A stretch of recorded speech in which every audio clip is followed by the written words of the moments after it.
Hello everyone, I hope তোমরা সবাই ভালো আছো এবং পড়াশোনা করছো মন দিয়ে। সামনে টেস্ট, সামনে তোমাদের বড় এক্সাম, বোর্ডসের এক্সাম আছে, ফোর্থ সেমের এক্সাম। আগে তো সিস্টেম ছিল যে সেমিস্টার, তো সিস্টেম ছিল না, এখন সেমিস্টার সিস্টেম হয়েছে। তো এই বেশ কিছুদিন পর থেকেই হচ্ছে তোমাদের সেমিস্টারের সিস্টেম, সেমিস্টারের এক্সাম চালু হয়ে যাবে। তো সেক্ষেত্রে রিভিশন করাটা খুব জরুরি, একান্ত জরুরি। তো এক্সাম কাছে, তাই যদি বলতে হয় তো যে লাস্ট মিনিট রিভিশন, সেটা একান্তই জরুরি।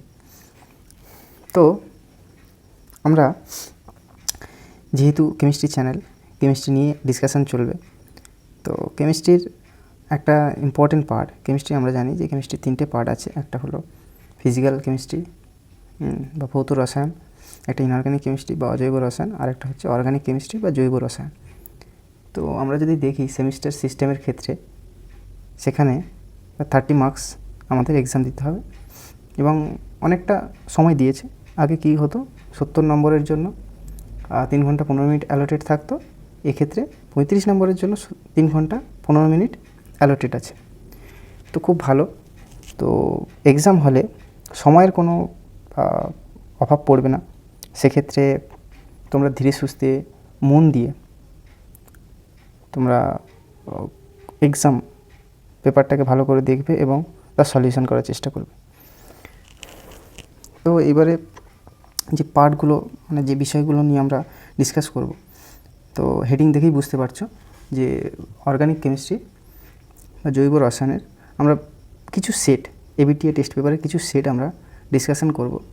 আমরা প্রিভিয়াস ইয়ারেও দেখেছি, আমাদের সময়ে দেখেছি, বা তার আগেও দেখেছি, এবং লাগাতার সেমিস্টার সিস্টেমের আগে পর্যন্তও দেখেছি, এবং সেমিস্টার সিস্টেমেও কিন্তু এই জিনিসটা পুনরাবৃত্তি ঘটবে। সেটা কি, যে তোমাদের এই টেস্ট পেপার সলিউশন যদি তোমরা করো, সেক্ষেত্রে তোমরা কিন্তু অনেক বেনিফিট পাবে। কীরকম বেনিফিট, যে তোমরা যদি বেশি না, 7 থেকে 8টা টেস্ট পেপার, বা 7 থেকে 8টা টেস্ট পেপার নয়, 7 থেকে 8টা সেট, যেরকম SC5, যেরকম সেটগুলো, কিছু যদি সেট তোমরা প্র্যাকটিস করো, তাহলে তোমরা কিন্তু অনেক প্রশ্ন কিন্তু কমন পাবে। তো বেশি কথা মানে না বলে আমরা এগিয়ে চলি। তো প্রথম কোশ্চেনটা কী আসছে সেটা একটু দেখে নেব। একটা কথা বলে রাখি যে অনেকের ক্ষেত্রে অর্গানিক ভালো নাও লাগতে পারে, অনেকের ক্ষেত্রে ফিজিক্যাল কেমিস্ট্রি ভালো নাও লাগতে পারে, অনেকের ক্ষেত্রে ইনঅর্গানিক কেমিস্ট্রি ভালো নাও লাগতে পারে। তবে একটা কথা খুব গুরুত্বপূর্ণ, তোমাকে ভালো মার্কস পেতে গেলে প্রত্যেকটা পার্টকে কিন্তু খুব গুরুত্বপূর্ণ সহকারে পড়তে হবে এবং তাকে কিন্তু এক্সাম হলে ঠিকঠাকভাবে সলিউশন করতে হবে। তার জন্য চাই প্রপার রিভিশন, তার আগে প্রপার গাইডেন্স। ওকে, তো এই মুহূর্তে একটাই কাজ, সেটা হচ্ছে রিভিশন করা এবং গুরুত্বপূর্ণ জিনিসগুলোকে দেখে নেওয়া। চলে আসি SC5 এই সেটটাতে। প্রথম যে অর্গানিকের কোশ্চেনটা বলেছে সেটা কি, যে মিথাইল অ্যামিন এবং অ্যানিলিনের মধ্যে কে বেশি ক্ষারকীয়। তাহলে আমাদের যদি এই প্রশ্নের উত্তর করতে হয়, আমরা প্রথমত দেখব যে ক্ষারকীয়তার ডেফিনেশন বা সংজ্ঞাটা কী। আমরা যদি সংজ্ঞা দেখি, যে লোন পেয়ার, নাইট্রোজেনের উপর লোন পেয়ার আছে। তো এই ক্ষারকীয়তা দেখতে গেলে আমাদের প্রথমত কী করতে হবে, যে লোন পেয়ারের ডোনার এবিলিটি দেখতে হবে। মানে নাইট্রোজেনের যে লোন পেয়ারটা আছে, সেই লোন পেয়ারের ডোনার এবিলিটিটা দেখতে হবে। নাইট্রোজেন ওই লোন পেয়ারটাকে, মানে কোন নাইট্রোজেনটা ভালো ডোনেশান করতে পারছে, মোদ্দা কথা এটা। তো এক্ষেত্রে আমরা যদি দেখি অ্যানিলিনের ক্ষেত্রে, এই যে নাইট্রোজেনের লোন পেয়ারটা, এটা কিন্তু রেজোনেন্সে পার্টিসিপেট করার ফলে এই লোন পেয়ারটা নিজের কম্পাউন্ডের মধ্যে, নিজের যৌগটার মধ্যেই কিন্তু লোন পেয়ারটা ইনভলভ হয়ে যাচ্ছে। ঠিক আছে, ভালো করে রেজোনেন্সটাকে ফলো করো। ওকে, এবং সো অন চলতে থাকবে। ওকে, যার কারণে এই নাইট্রোজেনের লোন পেয়ার, অ্যানিলিনের ক্ষেত্রে নাইট্রোজেনের উপরে যে লোন পেয়ারটা সেটা কিন্তু ডোনেশন এবিলিটি কমে যাবে। কিন্তু অপরপক্ষে আমরা যদি দেখি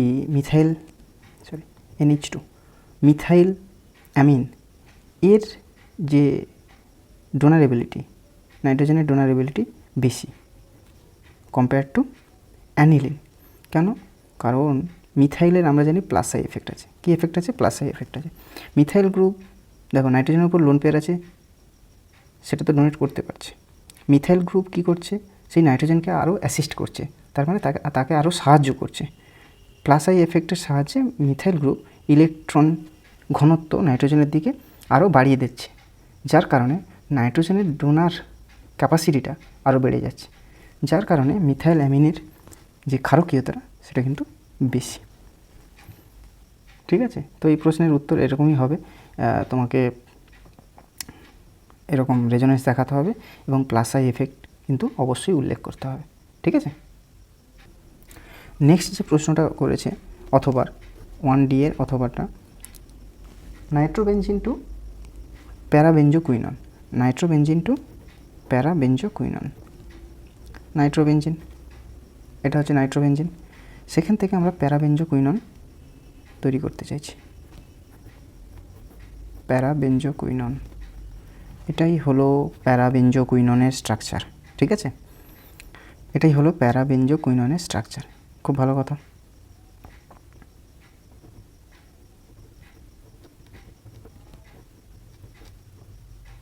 প্যারাবেনজোকুইনন।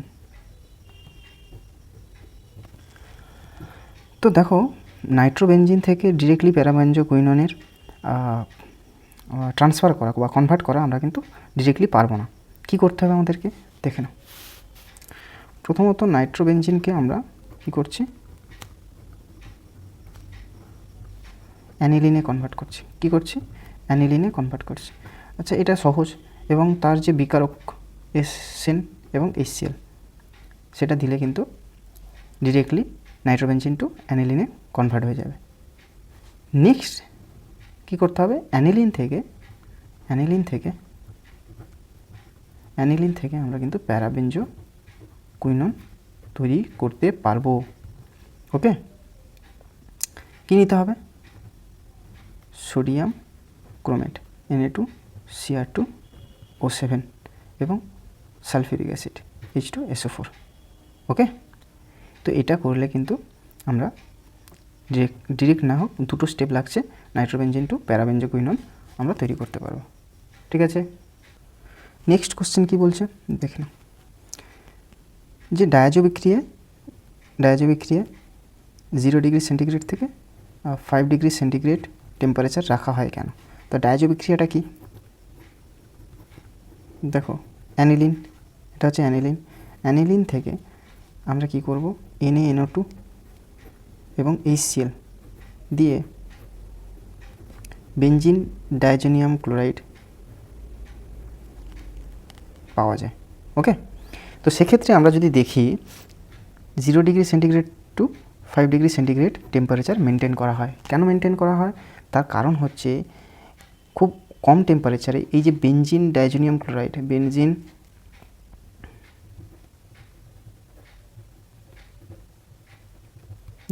ক্লোরাইড, এই কম্পাউন্ডটা এই কম টেম্পারেচারে খুব স্টেবল, ভীষণ স্টেবল। ঠিক আছে, যদি টেম্পারেচার বাড়ানো হয় সেক্ষেত্রে কি দেখা যায়? আমরা আনওয়ান্টেড প্রোডাক্ট দেখে থাকি। কীরকম? নাইট্রোজেন N2 খুবই স্টেবল একটা গ্যাস, সেটা N2 ফর্মে বেরিয়ে চলে যেতে পারে। বেনজিনের সঙ্গে আনওয়ান্টেড ডেরিভেটিভ আমরা পেতে পারি। ঠিক আছে, মানে আমরা যেগুলো চাইছি না সেগুলো পেয়ে যেতে পারি। তো 0 ডিগ্রি থেকে 5 ডিগ্রি সেন্টিগ্রেডের মধ্যে এই রিয়াকশানটা বা ডায়াজো বিক্রিয়াটা করা হয়। ওকে, দেখো এর অথবা একটা কোশ্চেন আছে। তো এক্ষেত্রে আমরা যদি দেখি যে প্রত্যেকটা স্টেপে আমাদের কিন্তু ABCD করে রিয়েজেন্টগুলো জানতে চেয়েছে, মানে বিকারকগুলো জানতে চেয়েছে। তাহলে বিকারকগুলো কী কী হবে দেখে না। এই অ্যামাইড, এটা হচ্ছে বেনজামাইড, এর নাম বেনজামাইড, এটা অ্যানিলিন জানি আমরা। বেনজামাইড থেকে অ্যানিলিন প্রস্তুত করতে গেলে আমাদের কি করতে হবে? ব্রোমিন নিতে হবে এবং কিউএইচ নিতে হবে। এই বিক্রিয়ার একটা নাম আছে, সেটা হলো হফম্যান অ্যামাইড ডিগ্রেডেশন। ওকে, তোমরা পড়েছো নিশ্চয়ই এবং মনেও আছে। যদি মনে নাও থাকে তাহলে একটু একবার জেনে নাও বা একটু মেমোরাইজ করে নাও।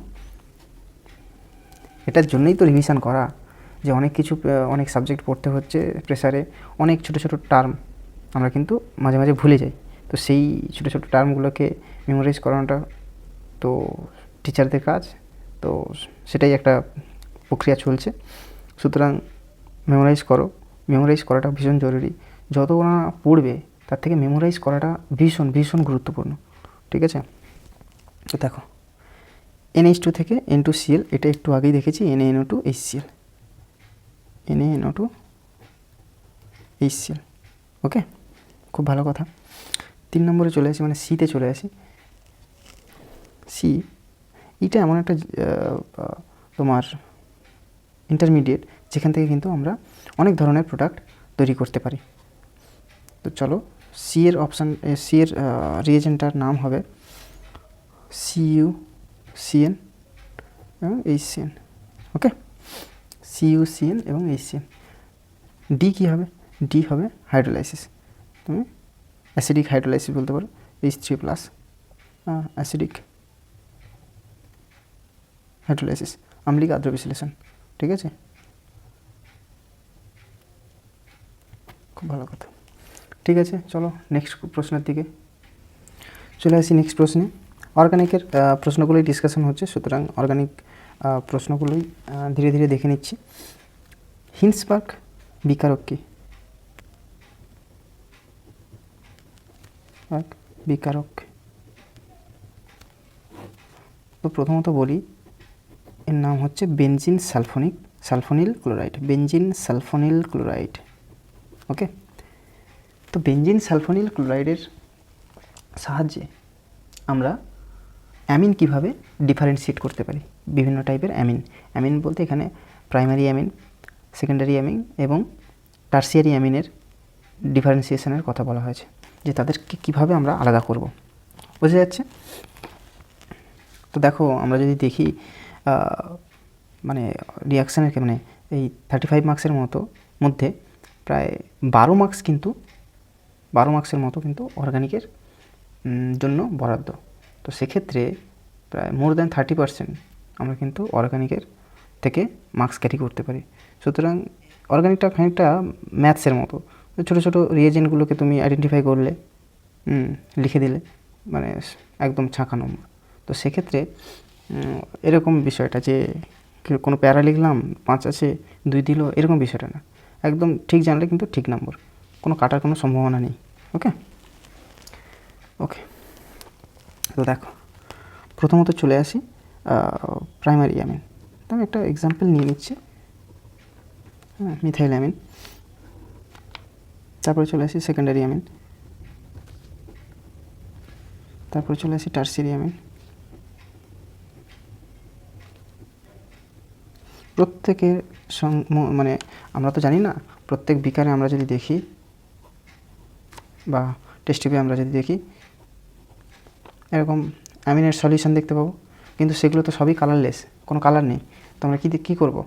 প্রত্যেকের মধ্যে আমরা এই হিন্সবার্গ রিয়েজেন্টটা প্রত্যেকের মধ্যে কিন্তু ইন্ট্রোডিউস করব, প্রত্যেকের মধ্যে সেম অ্যামাউন্টে দেব। তাহলে কী লক্ষ্য করতে পারবো? সেক্ষেত্রে আমরা দেখব, আমরা যদি বেনজিন সালফোনিল ক্লোরাইড প্রত্যেকটাতে অ্যাড করি, তাহলে একটা জিনিস লক্ষ্য করতে পারবো,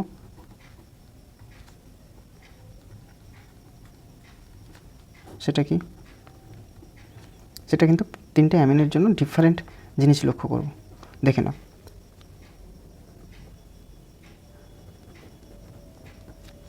প্রাইমারি অ্যামিনের ক্ষেত্রে আমরা যে জিনিসটা দেখব সেটা হলো এই প্রোডাক্ট, এবং সেটা একটা কালারফুল একটা জিনিস তৈরি হবে। এর একটা কালার আছে, অবশ্যই আমরা সেটা একটা ডিফারেন্ট কালার দেখতে পাবো, ঠিক আছে?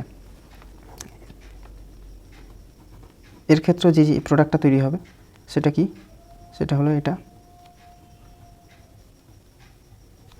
কিন্তু এর ক্ষেত্রে নো রিয়াকশান।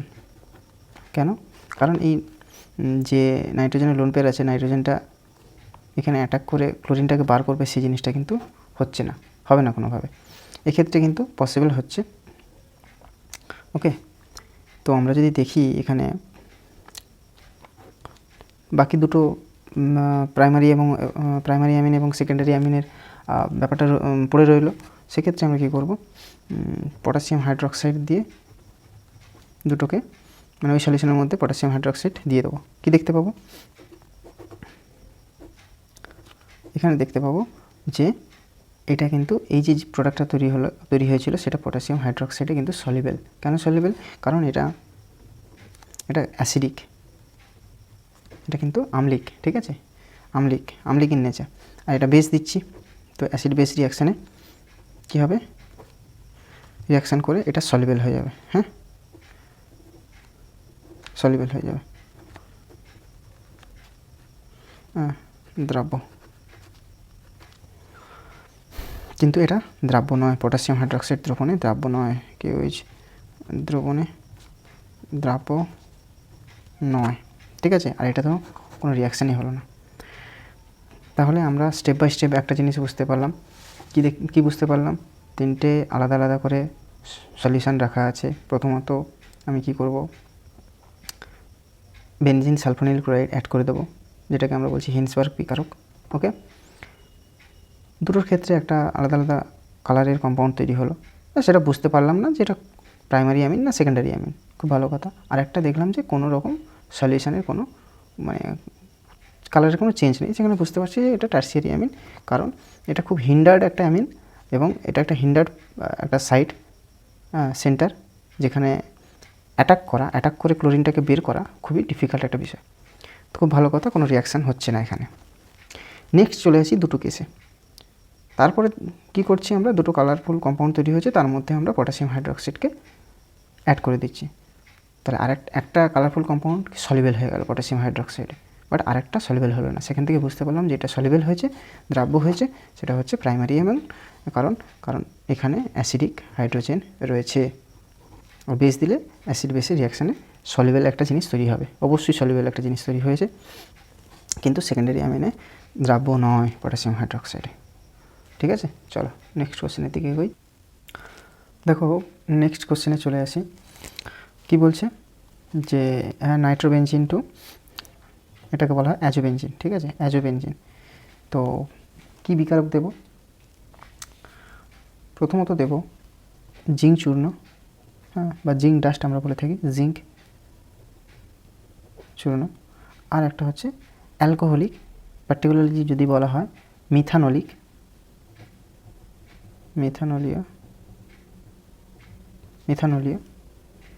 NaOH।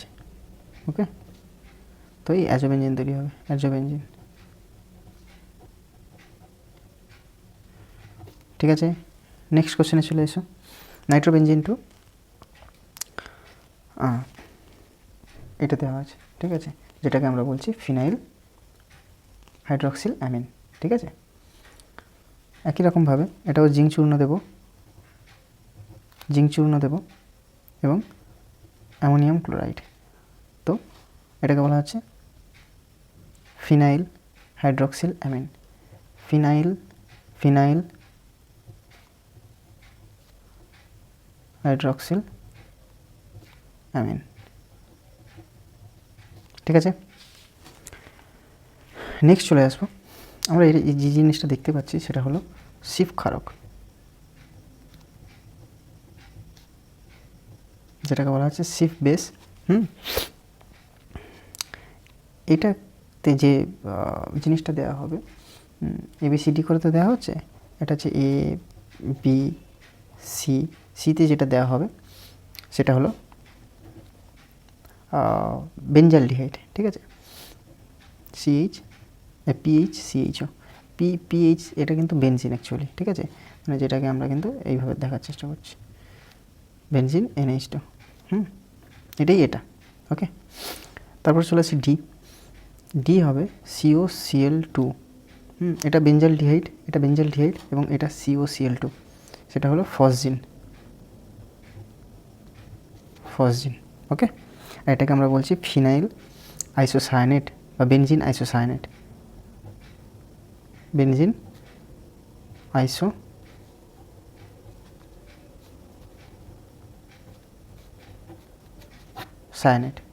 ঠিক আছে, চলো নেক্সট প্রশ্নের দিকে এগিয়ে যাই। আচ্ছা, নেক্সট প্রশ্ন বলা হয়েছে মেটা ডাইনাইট্রোবেনজিন। মেটা ডাইনাইট্রোবেনজিন যার স্ট্রাকচার হলো এটা, মেটা ডাইনাইট্রোবেনজিন টু মেটা নাইট্রোঅ্যানিলিন। মেটা নাইট্রোঅ্যানিলিন, তার মানে এটা মেটা নাইট্রোঅ্যানিলিন। তোমরা কিন্তু খাতায় লিখে নিও, ঠিক আছে? ওকে, তো মেটা ডাইনাইট্রোবেনজিন থেকে মেটা নাইট্রোঅ্যানিলিন। তো এটা আমরা দেখতেই পাচ্ছি, এটা হচ্ছে আংশিক বিজারণ হয়েছে, আংশিক বিজারণ। ঠিক আছে, দেখো আমরা যে এই রিয়াকশানসগুলো করছি তার সম্বন্ধে কিন্তু বেসিক আইডিয়া আমাদের রাখাটা বা জানাটা খুবই জরুরি। নাহলে আমরা ওই মুখস্থ করে চলে যাব, একটা অন্য টাইপের জিনিস দিয়ে দেবে, একই জিনিস বাট একটু ঘুরিয়ে দিয়ে দেবে, তো সেক্ষেত্রে তোমরা কিন্তু কনফিউজড হয়ে যেতে পারো। সুতরাং বেসিক পার্ট যদি তোমরা জেনে যাও তাহলে কিন্তু একটা গেস করে আইডিয়া করে অ্যান্সারটা করতে পারবে। ঠান্ডা মাথা ভেবে সময় অনেক পাচ্ছ, সুতরাং একটু কেয়ারফুল হলে ইজিলি কিন্তু তোমরা ভালো অ্যান্সার করে দিয়ে আসতে পারবে। তো আংশিক বিজারণ হচ্ছে, ওকে, তো দেখে নাও এক্ষেত্রে যে রিয়েজেন্টটা দেবো সেটা হচ্ছে অ্যামোনিয়াম বাইসালফাইড। ঠিক আছে, অ্যামোনিয়াম বাইসালফাইড। ওকে, নেক্সট প্রশ্নের দিকে যাওয়া যাক। নেক্সট যে প্রশ্নটা সেটা কি বলছে দেখে নাও।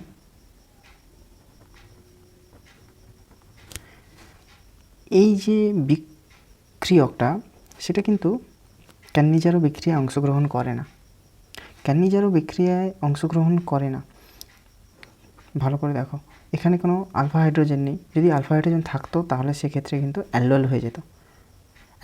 আলফা হাইড্রোজেন না থাকা সত্ত্বেও কিন্তু ক্যান্নিজারোটা পসিবল হবে না, কারণ আমরা যদি বিক্রিয়ার মেকানিজমটা দেখি, ক্রিয়া কৌশলটা দেখি, তাহলে বুঝতে পারবো কেন ক্যান্নিজারোতে পার্টিসিপেট করবে না। ওকে, তো দেখে নাও, দেখো 50%। প্রথমত বলে রাখি যে অ্যালডোল এবং ক্যান্নিজারোর ক্ষেত্রে বিক্রিয়ক কিন্তু সেম দেওয়া হয়, তো সেক্ষেত্রে কনফিউজ হয়ে যাওয়াটা কিন্তু স্বাভাবিক।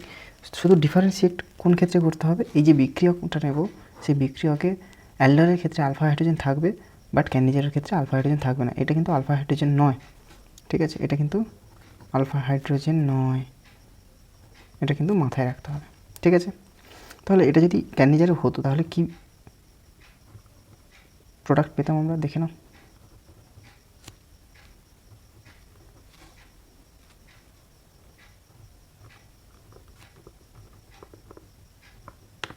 এই প্রোডাক্ট পেতাম, একটা কার্বক্সিলিক অ্যাসিড পেতাম আর একটা অ্যালকোহল পেতাম, বাট এটা হচ্ছে না, এটা হচ্ছে না, কারণ মেকানিজমটা আমরা যদি দেখি তাহলে বুঝতে পারবো যে কেন হচ্ছে না।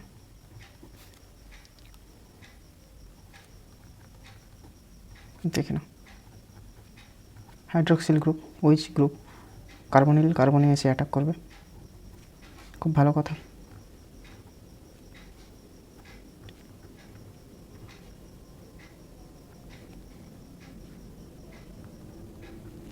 এবারে কি হবে দেখো,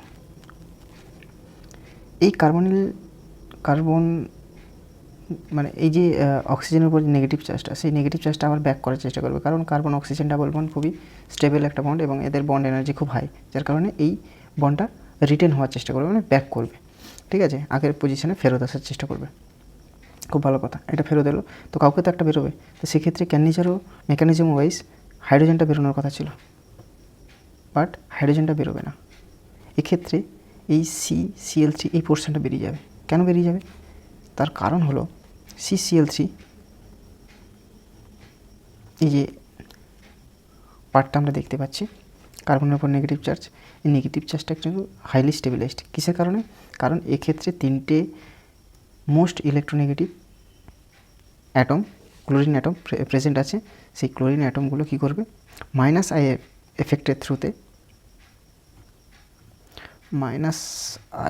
এফেক্টের থ্রুতে কী করবে, নেগেটিভ চার্জটাকে স্টেবিলাইজ করবে।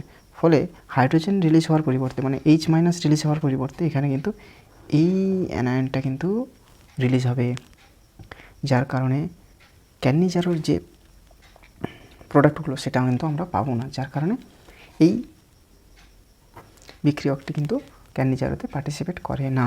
বোঝা গেল? নেক্সট প্রশ্ন কি বলছে, যে প্রোপানল থেকে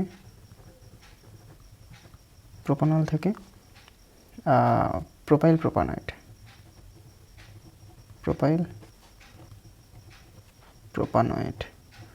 প্রোপানয়েড কিন্তু একটা এস্টার, এটা একটা প্রোপানল অ্যালকোহল, খুব ভালো কথা। CH3CH2OH, খুব ভালো কথা। সরি, এটা হচ্ছে প্রোপানল।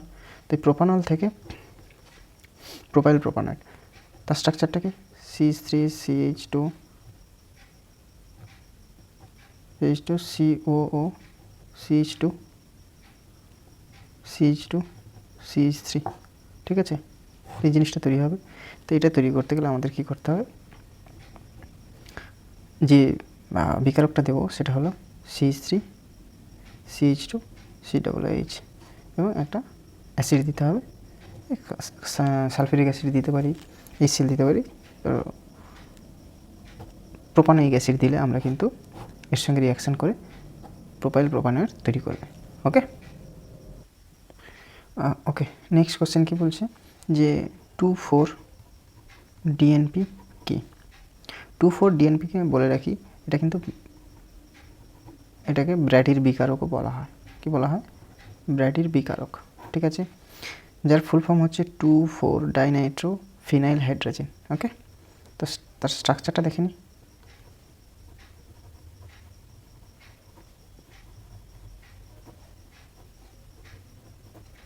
Two 1 2 3 4 5 6 2,4-ডাইনাইট্রোফিনাইল hydrogen. ওকে, তো কী করা হয়, যে কোশ্চেনটা করা হয়েছে যে বেঞ্জালডিহাইডকে কীভাবে শনাক্ত করা হবে। তো বেঞ্জালডিহাইড মানে এখানে PH CHO, এটাকে বেঞ্জালডিহাইড বলছি,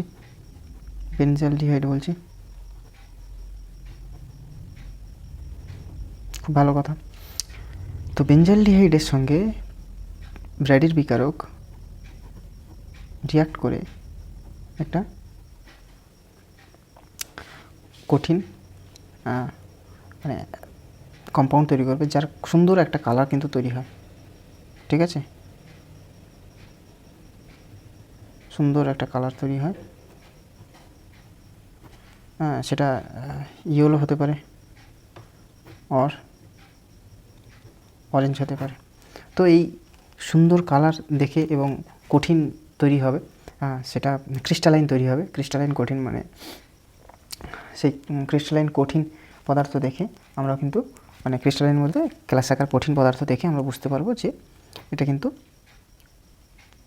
মানে এটা বেনজিন। এখান থেকে বুঝতে পারবো 2,4-DNP দিলে এটা কিন্তু বুঝতে পারবো যে এখানে অ্যালডিহাইড গ্রুপ বা মানে কিটো গ্রুপ প্রেজেন্ট আছে, মানে কার্বনিল গ্রুপটা প্রেজেন্ট আছে, ঠিক আছে। কারণ কার্বনিল গ্রুপটা এই ফিনাইল মানে এই হাইড্রোজেন পোর্শনের সঙ্গে বিক্রিয়া করে সুন্দর একটা এরকম এনের সঙ্গে কার্বনের একটা ডাবল বন্ড তৈরি করে, এবং যার কালার কিন্তু আমরা ইয়েলো বা অরেঞ্জ দেখতে পাই, ঠিক আছে।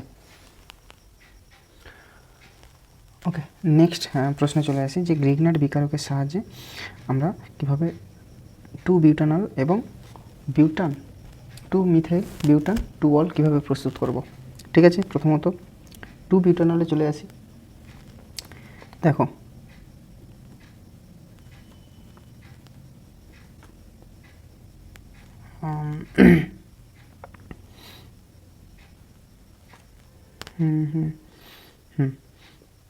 প্রথমত আমরা প্রোপানালডিহাইড নিয়ে নিলাম। প্রোপানালডিহাইডকে আমরা কিন্তু মিথাইল ম্যাগনেসিয়াম ব্রোমাইড দিয়ে যদি রিয়াক্ট করি, সেটা কিন্তু শুষ্ক ইথার মিডিয়ামে, শুষ্ক ইথার জল নেব না, কারণ জলের সঙ্গে কিন্তু গ্রিগনার বিকারক কিন্তু বিক্রিয়া করে এটা কিন্তু একটা যে গ্রিগনার বিকারক নেওয়া হবে তার রেসপেক্টে কিন্তু অ্যালকেন তৈরি করে ফেলবে, ঠিক আছে। তাই শুষ্ক ইথার মিডিয়ামে নেওয়া হয়। এটা কিন্তু মাঝে মাঝে প্রশ্ন আসতে পারে, ঠিক আছে। তো সেক্ষেত্রে আমরা যদি দেখি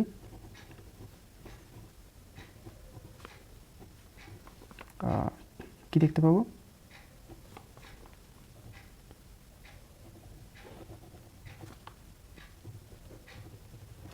এবং এই জিনিসটা দেখতে পাবো, এবং কী হবে যে হাইড্রোলাইসিস করলে, আম্লিক হাইড্রোলাইসিস করলে, আম্লিক আর্দ্র বিশ্লেষণ করলে, আর্দ্র বিশ্লেষণ করলে আমরা কি দেখতে পাবো,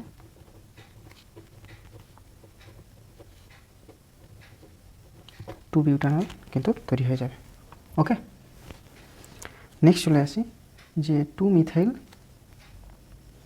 বিউটান 2-অল, 2-মিথাইল বিউটান 2-অল, 2-মিথাইল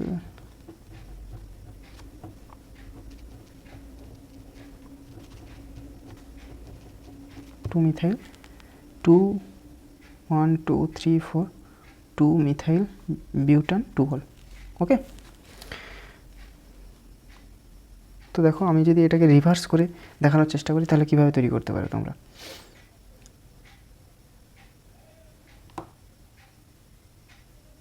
আচ্ছা, তো দেখে নাও, এটা এরকম হতে পারে,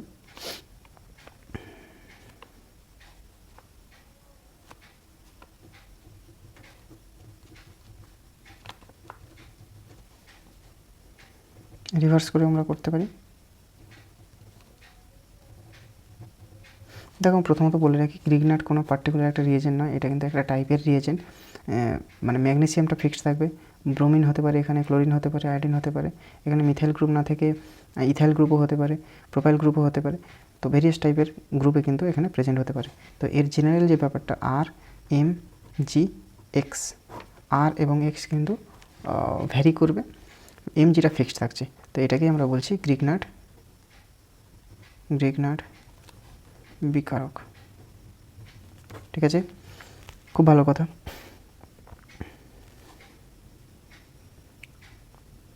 ঠিক আছে, তো স্বাভাবিকভাবে এখানে ডেল্টা প্লাস, এটা ডেল্টা মাইনাস। আমরা যদি পোলারিটি দেখি, ধ্রুবীয়তা দেখি, এক্ষেত্রেও দেখব ডেল্টা মাইনাস ডেল্টা প্লাস।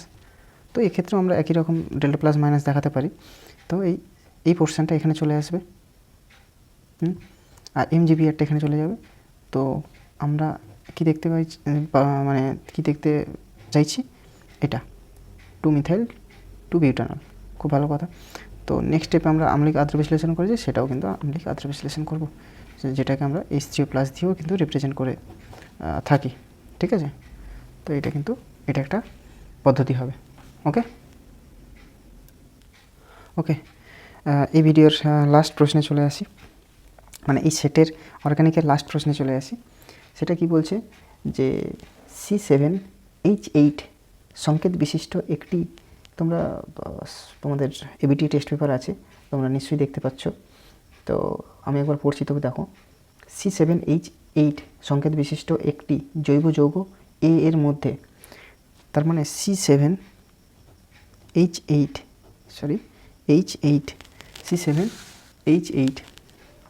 যেটা কিনা এ, তার মধ্যে আমরা কি করছি, সূর্যালোক দিচ্ছি। কি দিচ্ছি? সূর্যালোক। দেখো আমরা একটা আউটলাইন ড্র করে নেবো। এই একটা লেন্থি একটা ইনফরমেশান দিয়ে দিয়েছে, সেখান থেকে বলবে এ বি সি মানে কি হবে সেটা পার করো। ওকে, তো আমরা আউটলাইনটা ড্র করে নিই, তারপরে মানে কনসেপচুয়ালি লজিক্যালি আমরা দেখার চেষ্টা করব যে এ এর স্ট্রাকচার কী হবে, বি এর স্ট্রাকচার কী হবে, সি এর স্ট্রাকচার কী হবে, ঠিক আছে। এর মধ্যে সূর্যালোকের উপস্থিতিতে অতিরিক্ত ক্লোরিন দেওয়া হলো। ক্লোরিনটা কী দেওয়া হলো? অতিরিক্ত এক্সেস দেওয়া হলো। খুব ভালো কথা। কি তৈরি হলো? বি তৈরি হলো।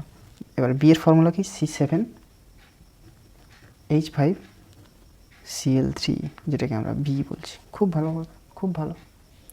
তারপরে বিকে আমরা চুন জল দিচ্ছি। খুব কী দিচ্ছি? চুন জল। চুন জলের সাহায্যে আর্দ্র বিশ্লেষণ করা হলো, ঠিক আছে। করে আমরা কী পাচ্ছি? H6O2, যেটাকে আমরা সি বলছি। ক্লিয়ার হচ্ছে? সি বলছি। এবার আরেকটা ইনফরমেশান দিয়েছে, সেটা কি, যে এ থেকে সি বানানো যায়। সেটা কী দিয়ে? K2Cr2O7 দিয়ে। K2Cr2O7 দিয়ে আমরা কিন্তু এ থেকে সি বানাতে পারি। তাহলে লজিক্যালি একটা জিনিস ভেবে দেখো, আমি বলে দিই, যখনই সি এর নাম্বার এরকম ফর্মুলা দেওয়া থাকবে, এইরকম ইনফরমেশান বেসড এরকম কোশ্চেন দেবে, প্রথমত সি এর নাম্বার যদি 6 থেকে বেশি থাকে তখন কিন্তু একটা বেনজিন ধরে নেবে। কী ধরে নেবে? বেনজিন ধরে নেবে। এবার দেখো আরেকটা, যেহেতু 6টা কার্বন আছে এবং আরেকটা মানে 6টা কার্বন এবং মানে অ্যাডিশনাল আরেকটা কার্বন আছে, তো সেক্ষেত্রে কী দেখতে পাচ্ছি, কার্বনটা বসিয়ে দিলাম। তো হাইড্রোজেন কতগুলো আছে এখানে? 1 2 3 4 5, 5টা অলরেডি হয়ে গেছে, আরও 3টে হাইড্রোজেন আছে। তার মানে লজিক্যালি যদি দেখি CH3, ঠিক আছে। এবার CH3কে এটা K2Cr2O7 দিলে কী হতে পারে? K2Cr2O7 দিলে অক্সিডেশন হবে। কী হবে? অক্সিডেশন হবে। অক্সিডেশন হলে আমরা কী দেখতে পাই? আমরা কিন্তু সি যে জিনিসটা হবে সেটা হবে অক্সিডেশন COOH, বেনজোইক অ্যাসিড। কী তৈরি হবে? Benzoic acid. খুব ভালো কথা। তো বিটা তাহলে কী হবে? বি এক্সেস ক্লোরিন দিলে এই যে 3টে হাইড্রোজেন আছে সেটা কিন্তু রিপ্লেস হয়ে ক্লোরিন চলে আসবে। তাহলে বি এর স্ট্রাকচারটা কী হবে? CCl3। তাহলে CCl3কে চুন জল দিলে, মানে চুন জল বলতে ক্যালসিয়াম হাইড্রক্সাইড দিয়ে, এটা একটা বেস, হাইড্রক্সাইড দিয়ে ট্রিট করলে এটা কী হয়ে যাবে? বেনজোইক অ্যাসিডে কনভার্ট হবে। তো একই রকমভাবে একে আমরা যদি K2Cr2O7 দিয়েও ট্রিট করি, অক্সিডেশন হবে, সেটাও কিন্তু বেনজোইক অ্যাসিড হবে। স্বাভাবিকভাবে একই প্রোডাক্ট হচ্ছে। তো ABC এর স্ট্রাকচার কিন্তু এইগুলো। তো ভালো করে পড়াশোনা করো এবং তোমরা যখন দেখবে এই ভিডিওটি, বন্ধুদের কিন্তু অবশ্যই শেয়ার করে দেবে, কারণ তারাও উপকৃত হবে আশা করি। তুমিও কিছু নাম্বার পাও, উপকৃত হও, বন্ধুও কিছু উপকার পাও, সেটাই তো ভালো, তাই না? সুতরাং যদি এরকম ভিডিও দেখতে চাও বা এই আপ টু ডেট যে কোশ্চেন অ্যান্সারগুলো যদি সলিউশন পেতে চাও, তো সেক্ষেত্রে অবশ্যই চ্যানেলটাকে সাবস্ক্রাইব করো এবং বন্ধুদেরকে একটু শেয়ার করে দিও। ঠিক আছে? দেখা হচ্ছে নেক্সট ভিডিওতে। ততক্ষণ পড়াশোনা করতে থাকো। চলো, টাটা।